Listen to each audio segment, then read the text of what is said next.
Secretary Attorney Claire Castro na tameme matapos sagutin ni Attorney Nicholas Kaufman na napapaligiran umano siya ng fake news peddler kagaya ni Harry Roque. Harry Roque na nawagang huwag palitan si Castro bilang spokesperson upang maipagpapatuloy ang pagbagsak ng mga bangaga sa mundo ng politika. Pero bago ang lahat, kung hindi pa kayo nakapag-subscribe sa channel na ito, please do subscribe para mas maging updated pa kayo sa mga susunod kong mga videos.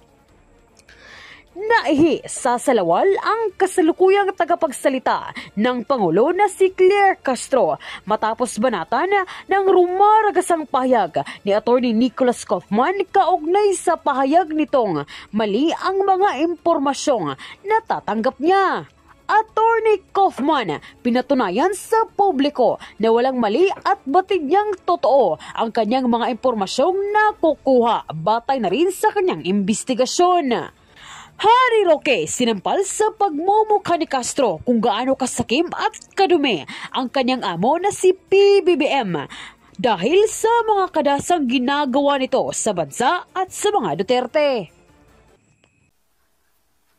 Magandang umaga, Yusek. Yusek, about the issuance of arrest warrant against former presidential spokesperson Attorney Harry Roque. Ang sabi po niya kahapon, malinaw that he is a victim of political persecution by the Marcos government because he is an ally of the Dutertes. Your comment on that, Yusek? Yan po naman talaga ang kanyang magiging naratibo, kanyang depensa. Pero hindi po niya sinasagot ng mabuti kung nasaan nga ba yung mga dokumentong kanyang ipinangako sa House of Representatives at that time na nagkaroon po ng hearing sa Quadcom. Hindi po niya natutugunan yon at kung ano man yung mga sinasabing di umanong hidden wealth niya ay hindi pa rin niya po natutugunan. So paano po kayo magkakaroon ng political persecution? At tandaan po natin, korte mismo ang nag-issue ng valid warrant of arrest patungkol po sa kaso ng qualified human trafficking. At hindi lamang po yan. Meron po tayong nabalitaan na meron din pong pending case for alleged land grabbing sa Bataan.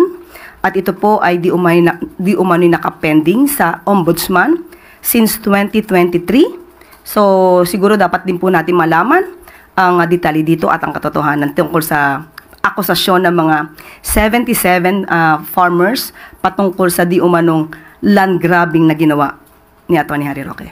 Ma'am, ano po yung magiging action on the part of government? Is it possible to coordinate with the Interpol para mapabalik sa bansa si former presidential spokesperson? Sa ating pagkakatanda, yan din po ang sinabi ni Yusek Nikki T.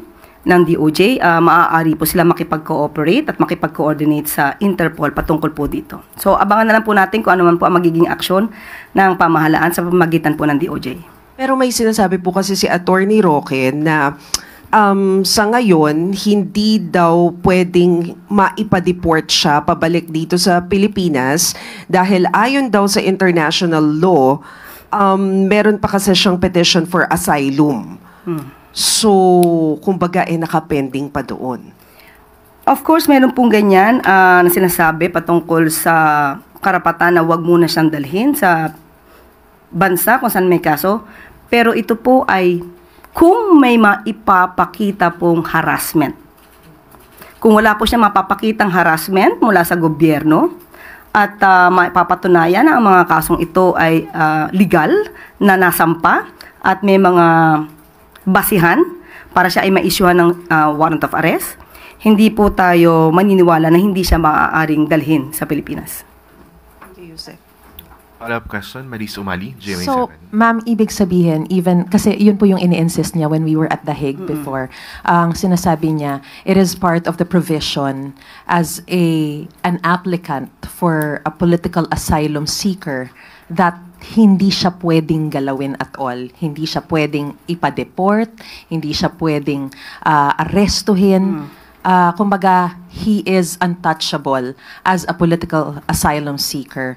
So, ano ang magiging basehan kung sakasakali nung sinasabi po ni attorney na they will work hand in hand with the government in order to siguro serve the arrest? Siya po ang nagsampa ng kanyang petition for asylum. So dapat po para hindi po siya maaresto since may valid warrant of arrest na inisyu ang ating bansa, siya po ang dapat magpatunay na ang pagkuha sa kanya, gamit man ang Interpol or kooperasyon sa Interpol, siya magpatunay ang pagdala dito sa Pilipinas ay because of mere harassment. So may condition po yun. Hindi po yun statement na hindi ka pwedeng hulihin, basta-basta, kung meron naman pong valid warrant of arrest at may kaso siyang dapat kaharapin, hindi po siya dapat magtago sa kanyang petition for asylum. Thank you, ma'am. Next question, Tristan Nodalo, Newswatch. Morning, Yusek. Ma'am, baka gusto lang pong i-clarify ng Malacanang kung totoo or hindi po ito. Kasi may mga lumabas po sa social media yesterday. Ang sinasabi po ay yung latest message daw po ni Pangulong Marcos ay ayaw niya ng impeachment ni VP Sara at inutusan ng gabinete na atupagin ang serbisyo. Can Malacanang verify kung totoo po itong lumabas na mga mensaheng ganito? Ang mabe-verify ko po sa inyo, totoo pong pinag-utos ng Pangulo na dapat aserkusuhin po namin ang trabaho. Dapat madaliin po ang pag-i-implement ng mga proyekto na nais niya para sa taong bayan. Pero pagdating po sa impeachment, yan po ay nasa kamay na po ng Senado. Nasa kamay na rin po ito ng mga prosecutors. So hayaan na lang po natin yung prosesong dumaloy ng normal. Thank you po. On another topic lang po, yung si Senator Bato de la Rosa, medyo nag-react po siya doon sa yung pag-welcome ng pala sa legitimate opposition, pero parang lalabanan yung mga obstructionists. Ang sabi po ni Senator de la Rosa sa interview po namin ay yung hindi raw po haharang yung Duterte block sa mga programa at batas. Pero sana raw po, sabi niya, kung gusto nila ng magandang samahan, magandang cooperation, do not start with warning or threatening the senators. With all due respect to Senator Bato de la Rosa, bato-bato sa langit, ang tamaan ay huwag magalit. Unang-una po, wala tayong pinangangalanan kung sino man. Ito po ay pangkalahatan. Ang nais po natin sa taong bayan ay huwag maging obstructionist para magtuloy-tuloy po ang mga gandang proyekto at programa ng Pangulo at ng administrasyon. Wala po tayong tinireten. Wala po tayong tinireten na senador. Sana po ito ay napakinggan man lang sana niya yung mga words na aking nasabi para siguro po maiiba ang kanyang impresyon at ang kanyang tugon kung nadinig niya yung buo kong sinabi. Ang sabi natin, ang mga lehitimong oppositionist ay welcome dahil kailangan po yan sa isang demokratikong bayan. Ang atin lamang hahadlangan ay yung mga obstructionist na walang ginawa kundi manira at kahit maganda ang proyekto ay hahadlangan. At hindi po yan magiging maganda para sa bansa at para sa taong bayan. Yusek, one follow-up question from Maris Umali, GMA7. Yusek, speaking of opposition o yung pagkakahati-hati po dito sa slate ng mga presumptive na mga senators, sa inyo pong perspektibo, ilan po ba talaga mula sa alyansa ang nakapasok sa top 12 at ano po ang magiging implikasyon nito sa presidential legislative agenda ni Pangulong Bongbong Marcos? Sa ngayon po, ang bilang po ay 6 ang nakapasok. Pero, matapos na po ang eleksyon, nagsalita na rin po ang taong bayan. Sa paningin po ng Pangulo, wala na pong alyansa, wala pong PDP, walang anumang kulay ng politika. Dapat lahat po na nahalal ay magkaisa-isa, magkaroon po ng kooperasyon. Ito naman po ay para sa taong bayan. Huwag naman po na sana laging politika ang pinag-uusapan at hindi po tayo makakakilos at makakausad kung puro pamumulitika at pang-iintriga ang gagawin natin sa pamahalaan. At dahil ma'am, wala na pong mga linya o wala na pong alyansa, wala ng PDP and all, ano po ang implikasyon nito sa presidential legislative agenda? Of course, mas nanaisin po ng ating Pangulo na kung ano man po yung maganda niyang proyekto, ay isang ayunan ng mga mambabatas para po hindi tayo mahirapan sa pagkuha ng budget para po sa taong bayan. Hindi po hadlang din ang Pangulo kung ano man po ang kanilang mga suhestyon, kung ito man ay hindi naaayon sa programa ng Pangulo. Kung ito naman po ay may valid reason, ito naman po ay pakikinggan ng Pangulo. Pero sana po kung ano man po yung hiling ng Pangulo at ng administrasyon para sa taong bayan, wag naman po sana nilang hadlangan dahil lamang sa politika. Salamat po. Thank you, Yusek. At bago po tayo magtapos, Tuloy-tuloy pa rin po ang pagbebenta ng 20 pesos kada kilo na bigas para sa ating mga kadiwa.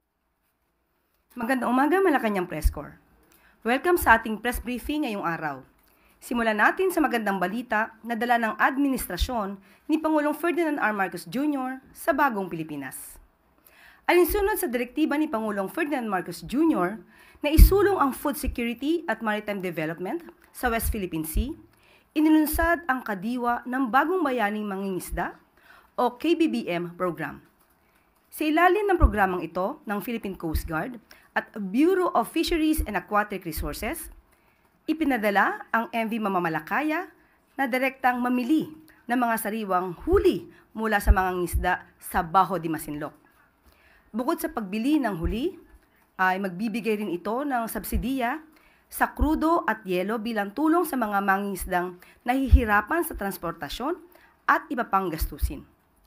Sa unang biyahe pa lamang ng MV Mamalakaya, matagumpay na itong nakabili ng 20 toneladang sariwang isda mula sa mga lokal na mangingisda. Sa KBBM, sama-sama nating itinataas ang dagal ng mangingisdang Pilipino habang pinangangalagaan ang yaman ng ating karagatan para sa kinabukasan ng buong bayan. Para ito sa bagong Pilipinas. Ang mga biktima ng human trafficking, labanan ang mga sindikato at siguraduhin ang seguridad sa ating mga border, nagkaroon ng high-level dialogue ang Pilipinas at Cambodia. Pinangunahan ito ng Interagency Council Against Trafficking o IACAT at ng Department of Justice. Katuwang ang Cambodian National Committee for Counter-Trafficking ang Regional Dialogue and Knowledge Exchange target ng dalawang bansa na palakasin, target ng dalawang bansa na palakasin ang ating ugnayan sa pagbabahagi ng mga best practice tayong tumanggap ng inyong mga katanungan. First question po, Raquel Bayan, Radyo Pilipinas. Yes, sir. Good morning po. Doon po sa initial na pagbiyahe ng MV Mamalakaya, ilang mangingisda po kaya yung napagbilhan natin and how much po kaya yung naging buying price natin doon sa mga isda? Opo, ayon po sa ulat po ni Commodore Triella, meron pong nabiyayaan o nabenepisyohan po ng 120 fishermen. At 11 na fishing vessels po ang nabenepisyohan ng Kadiwa program, ang KBBM. 20.3 tons of fish ang nabili at diretsa po itong naibagsak sa fishport po. At yun po, at ito po ay magtutuloy-tuloy hanggat marami silang nakikita at namomonitor ng mga fishing vessels na maaari nangingisda at hanggang 2028 po ito ay ipapatupad. Okay, so safe to say, Yusek, na until Marcos administration po magtutuloy-tuloy po yung pagpapadala natin ng sa West Philippine Sea. Yes, opo, para matugunan din po ang issue about food security. Talaga po ito ay pinag-utos ng ating Pangulo. And can we say, Yusek, na bahagi rin po ito ng effort ng pamahalaan para ma-increase yung presence natin sa West Philippine Sea? Opo, dahil tayo naman po ay may karapatan dito sa Baho de Masinloc at dapat lamang po ma-exercise ng ating mga kababayan kung ano ang nararapat na mga karapatan po natin. Next question, Harley Valbuena, PTV4. Hi, good morning, Yusek. Ma'am, still in line with the food security, doon po sa 20 pesos rice, do we have a timeline as to when we can make the benteng bigas meron na available for all? And then, may we also know the criteria in choosing the priority areas kung saan po natin dadalhin yung 20 pesos rice? Sa ngayon po, ang sa Kadiwa centers, vulnerable sectors po ang makikinabang pansamantala hanggang December 2025. Sa LGUs po, kung ano man po ang kanilang magiging guidelines, maaari po ito maging rice for all. Depende na po yan kung ano po ang magiging panuntunan ng LGU na siyang makikipag-cooperate po sa programang ito. Pero ang plano po sa susunod na taon po ay magkaroon po ng budget para maibigay po ang 20 pesos na bigas kada kilo sa lahat. Yan po ang plano, depende pa po sa budget. Pero ipagdasal po natin na makaya po ito ng ating Pangulo at ng administrasyon para po ito sa taong bayan. Follow-up lang po. Kamusta naman po kaya yung cooperation ng mga LGUs na involved sa rice, doon po sa BBM rice? Since magkakaroon din po yata tayo ng transition ng leadership doon sa ilang LGUs.